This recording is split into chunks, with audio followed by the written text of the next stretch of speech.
क्या आपने कभी सोचा है गांव गांव में जो ओझा तांत्रिक या बाबा मिलते हैं, आखिर यह शक्ति इन्हें कहाँ से मिलती है?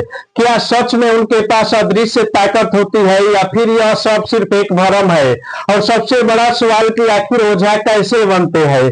आज के इस वीडियो में हम जानेंगे ओझा बनने की प्रक्रिया, उनके मंत्र, साधना और असली सच। तो बने रहिए दोस्तों अंत तक, क्योंकि आखिर में मैं आपको एक ऐसा राज बताऊंगा जिसे सुनकर आपका पैरों तले जमीन खिसक जाएगी। तो दोस्तों सबसे पहले यह समझते हैं कि आखिर ओझा कौन होते हैं। भारत के गांव और कस्बों में ओझा को वह व्यक्ति माना जाता है जिसके पास अदृश्य शक्तियों का ज्ञान होता है। लोग मानते हैं कि ओझा भूत प्रेत उतार सकते हैं, नजर बद और तंत्र मंत्र से जड़ी बूटी परेशानियों को खत्म कर सकते हैं। गांव में अगर किसी को तेज बुखार हो जाए या किसी को फसल बर्बाद हो जाए तो लोग डॉक्टर या कृषि के अधिकारी के पास कम और ओझा के पास ज्यादा भागते हैं, क्योंकि उनका मानना है कि यह सब सामान्य बीमारी या हादसा नहीं बल्कि किसी न किसी अलौकिक शक्ति का असर है।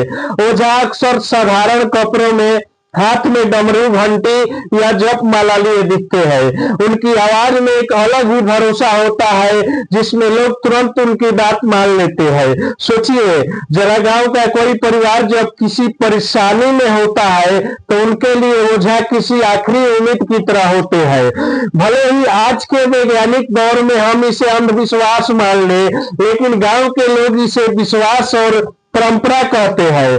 अब सवाल उठता है, ओझा आखिर बनते कैसे हैं? क्या यह शक्ति इन्हें जन्म से मिलती है या साधना से अर्जित करनी पड़ती है?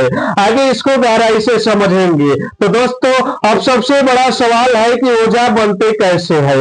ओझा बनना कोई साधारण काम नहीं है। इसके लिए इंसान को सामान्य जीवन से अलग होकर साधना करनी पड़ती है। कई ओझा बताते हैं कि उन्होंने सालों तक जंगल, मंदिर और फिर शमशान में साधना की, जहां इंसान को अकेला होता है और सिर्फ अपने मंत्रों के साथ रहते हैं, क्योंकि असली ओझा बनने के लिए दीक्षा लेनी जरूरी होता है, यानी किसी गुरु से गुप्त मंत्र और साधना की विधा सीखना। गुरु बिना दीक्षा दिए कभी भी यह ज्ञान किसी को नहीं देते। कुछ ओझा पीढ़ी दर पीढ़ी यह ज्ञान सीखते हैं, जैसे एक पिता अपने बेटे को और फिर वह बेटे से पोते को यह ज्ञान देता है। यही वजह है कि कई परिवारों में यह परंपरा सैकड़ों सालों से चली आ रही है। कहा जाता है कि कुछ साधक तो शमशान साधना करते हैं, यानी रात के अंधेरे में चिताओं के बीच बैठकर मंत्र जपते हैं। लोग मानते हैं कि यही साधना उन्हें शक्ति देती है जिससे वह भूत प्रेत को वश में कर पाते हैं। लेकिन क्या यह सब सच है या सिर्फ मान्यता? यह जानना अब और भी जरूरी हो जाता है। चलिए अगले हिस्से में समझते हैं कि क्या सचमुच ओझा के पास अलौकिक शक्तियां होती है या फिर यह सब केवल हमारे विश्वास का खेल है। तो दोस्तों अब आते हैं सबसे दिलचस्प हिस्से पर, क्या सच में ओझा के पास अलौकिक शक्ति होती है? कई लोग मानते हैं कि ओझा किसी अदृश्य शक्ति के माध्यम से भूत प्रेत को नियंत्रित कर सकते हैं या बीमारी या नजरबंद को दूर कर सकते हैं, लेकिन वैज्ञानिक दृष्टिकोण से देखें तो ऐसा कोई प्रमाणित तरीका नहीं है जिससे यह शक्तियां साबित हो सके। असल में जो लोग ओझा के पास जाते हैं उनकी समस्याएं कभी कभी विश्वास और मनोबल की वजह से हल हो जाती है, यानी दिमाग में भरोसा बढ़ाने से ही परिणाम सकारात्मक दिखते हैं। सोचिए, अगर आप किसी संकट में हो और आपको लगता है कि कोई आपकी मदद कर सकता है, आपका मन शांत होता है, डर कम होता है और यही मन की शक्ति कई बार चमत्कार कर देती है।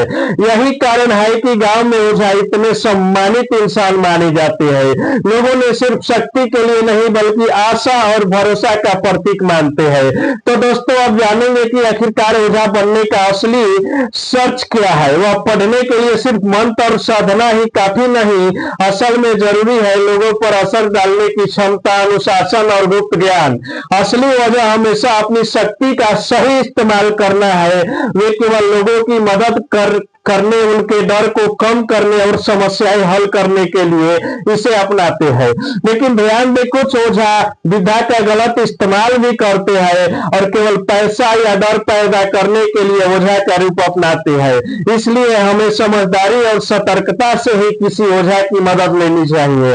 असल में सबसे बड़ी शक्ति आपके अंदर ही है, आपका आत्मविश्वास, आपका साहस और आपका सोच। यही चीज आपको किसी भी नकारात्मक ऊर्जा से बचा सकती है। तो दोस्तों, अब आप समझ गए होंगे कि ओझा बनना केवल रहस्य और साधना नहीं, बल्कि ज्ञान, अनुशासन और सही दिशा में विश्वास का नाम है।